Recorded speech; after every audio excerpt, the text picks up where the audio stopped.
ഒരേ പദ്ധതി copy paste ചെയ്ത് ബജറ്റ് അവതരിപ്പിക്കുകയാണ് ചെയ്യുന്നത്. ഒരേ കാര്യം തന്നെ പറഞ്ഞുകൊണ്ടിരിക്കുകയാണ്, ഒരേ തുക തന്നെ അനുവദിച്ചുകൊണ്ടിരിക്കുകയാണ്. കേരളത്തിലുണ്ട് ഒരു ദുരന്ത നിവാരണ നിധി, അതിനൊരു വെബ്സൈറ്റ് ഉണ്ട്.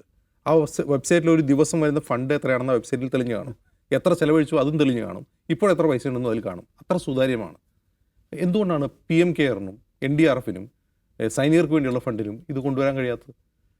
കാരണം ഇത് ചെലവഴിക്കുന്നത് ജനം അറിയരുത്. ഇത് എവിടെ പോകുന്നു, എത്ര ഫണ്ട് വരുന്നു, ആര് കൈകാര്യം ചെയ്യുന്നു, ആർക്ക് വേണ്ടി ഇത് ചെലവഴിക്കുന്നു എന്ന് ജനം അറിയരുതെന്ന് ഇവർ ആഗ്രഹിക്കുന്നതെന്നുണ്ടാകാം. കാരണം ഇതിൽ തട്ടിപ്പുണ്ടെന്നുള്ളതുകൊണ്ടാണ്.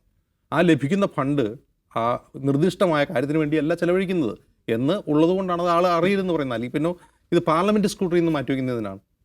ഇനി CAGയുടെ സ്ക്രൂട്ടറിയിൽ നിന്ന് മാറ്റിവെക്കാം, CAG അത് പരിശോധിക്കേണ്ടെന്ന് വയ്ക്കാം. പാർലമെൻറ്റിൽ ചോദിച്ചൂടെ എത്ര പണം വന്നു, ആർക്ക് കൊടുത്തു, ഏതൊക്കെ പദ്ധതിക്കാണ് ചിലവഴിച്ചത്, എത്ര പേർ ഇതിൻ്റെ ഗുണഭോക്താക്കളായി എന്ന ചോദ്യം ചോദിച്ചുകൂടെ? അതെന്തുകൊണ്ടാണ് ചോദിക്കാൻ പറ്റാത്തത്? കാരണം ഈ ഫണ്ട് തരുന്നവരാരാണ് എന്നും ആരും അറിയരുത്. ഇത് ആർക്ക് വേണ്ടി ചെലവഴിച്ചു, എന്തിന് ചെലവഴിച്ചു, വകമാറ്റിയോ ഇല്ലേ തുടങ്ങിയ കാര്യങ്ങളും ആരും അറിയരുത്. തുടക്കത്തിൽ FCR പോലും ബാധകമായിരുന്നില്ല, വിദേശത്തു നിന്നൊക്കെ പൈസ വന്നു. അത് ആരാണ് ഫണ്ട് കൊടുക്കുന്നതോടുകൂടി അറിയണമല്ലോ. അതായത് ചൈനീസ് കമ്പനികൾ PM കെയർ ഫണ്ടിലേക്ക് സംഭാവന നൽകിയതായിട്ട് വിവരങ്ങൾ വന്നിരുന്നു. ഏത് ഗാൽവാൻ വാലിയിൽ ഇന്ത്യ ചൈന സംഘർഷം ഉണ്ടായിക്കൊണ്ടിരിക്കുന്ന സമയത്ത് തന്നെ ഷാവമി പോലുള്ള ചൈനീസ് കമ്പനികൾ ഈ PM കെയറിലേക്ക് ഫണ്ട് ചെയ്തു. അതെന്തിനാണ്? ടിക്ടോക്ക് നിരോധിക്കുന്നു ആ സമയത്താണ്. ടിക്ടോക്ക് നിരോധിച്ചുകൊണ്ടാണ് ചൈനയ്ക്ക് മറുപടി കൊടുത്തതെന്ന് ആലോചിക്കുക. അപ്പോൾ ടിക്ടോക്ക് കൊടുത്തിരുന്നു പൈസ, ടിക്ടോക്ക് PM കെയറിലേക്ക് ഫണ്ട് കൊടുത്തിരുന്നു. അപ്പോൾ നമ്മളിത് മനസ്സിലാക്കേണ്ട ഒരു കാര്യം, ഇതിപ്പോൾ PM കെയറിനെ പറ്റി NDRFനെ പറ്റിയൊക്കെയാണല്ലോ പറയുന്നത്. മൊത്തം നമ്മുടെ ബജറ്റൊക്കെ എങ്ങനെയാണ് ചിലവഴിക്കുന്നത് ആരും അറിയൂ. നമ്മൾ ബജറ്റിൽ വകയിരുത്തിയ തുക, ഇന്ന പദ്ധതികൾക്ക് ഇന്ന വിഹിതം എന്നൊക്കെ പറഞ്ഞ് നിർമ്മലാ സീതാരാമൻ 1-2 മണിക്കൂർ പ്രസംഗിക്കുന്നുണ്ടല്ലോ. ആ ഫണ്ട് എവിടെയാണ് ചിലവഴിക്കുന്നത്, അതിൽ എത്ര ചിലവഴിക്കുന്നുണ്ട്? ഈ ബജറ്റിൽ പ്രഖ്യാപിച്ച പോലെയാണോ ഇന്ത്യയിലെ കാര്യങ്ങൾ നടക്കുന്നത്? ഈ സ്ക്രൂട്ടനൈസേഷൻ നടക്കുന്നുണ്ടോ? ഇല്ല.